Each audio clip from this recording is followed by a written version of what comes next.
once we got in the groove of using the self-empowered banking to keep cash flow going back into my business and back to me and then back into my business as I needed it, we realized the business was getting big and we needed to take care of it to make sure that it wouldn't be open to creditors, because of course in the service industry there can be issues, there can be lawsuits, there can be employee issues, what have you, where people want to take your money from you.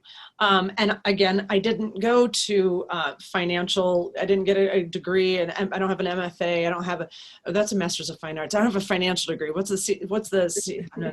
Well, it would be MBA. I don't even know what all the initials are these days, but I don't have a finance degree, nor do I have a law degree. And so there's this huge aspect of businesses that has to do with knowing about finance and knowing about the legal opportunities that you have, that without having people to guide me into meeting other people who can say, hey, look, we've got some easy ways that we can put your businesses under, even diversify your businesses, number one, but also then put those businesses that we can under different trusts that are then protected from creditors is really important. So do you want me to talk about the businesses first, or kind of how we started? Yeah, because we were doing, we do product sales that are not prescription, and those actually can be sold through a company. And when we moved into our new space, we kind of created an entire store, which became its own company. So that's one of my other companies, is my retail store for some of the skincare products that we use. Not the prescription ones, those stay under medical. But in doing that, it's no longer a medical business. And so what I wasn't aware of is that if you have a business that's not medical, you can actually put it under an irrevocable trust, which is then protected by creditors. And although that sounds very confusing and obtuse, it's a very smart thing to do that I didn't know about until I talked to people smarter than me in the finance industry to tell me and guide me, here's some options that you have, because right now you're all out there. I can't do anything about your medical business. That cannot be put under an irrevocable trust. But there's a lot of things we can do to protect everything else.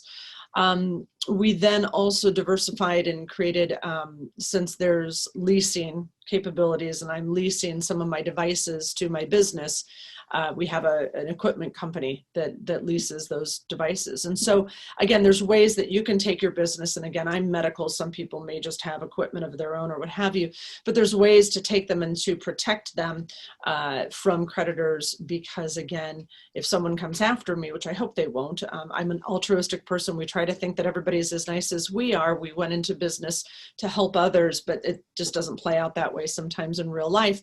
But I know that a lot of the hard work and effort and businesses I've created will be protected. And so that's a very important thing to have a conversation about. And my accountant doesn't do that. And a lot of people, again, when you become in a position that we're at, you're hounded after. I mean, in residency, we're hounded after by financial planners. We're hounded after, when you start a business, I keep getting emails to this day from all these companies that want to take care of my money. But all they're trained to do is to take my money, put it in a mutual fund, and then show me every year what it's made. And I'm not an expert in mutual funds, and I'm not really that interested in the stock market, and I don't want to take care of that. However, that doesn't help me as a person change the way my business runs or change the way my money is protected. And so to have someone who's dealing with finances in a different way than I've ever seen before, it was kind of like, oh, there's an aha moment where you go, wait a minute, why didn't everybody tell me about this before? That A, there's other ways to protect my money.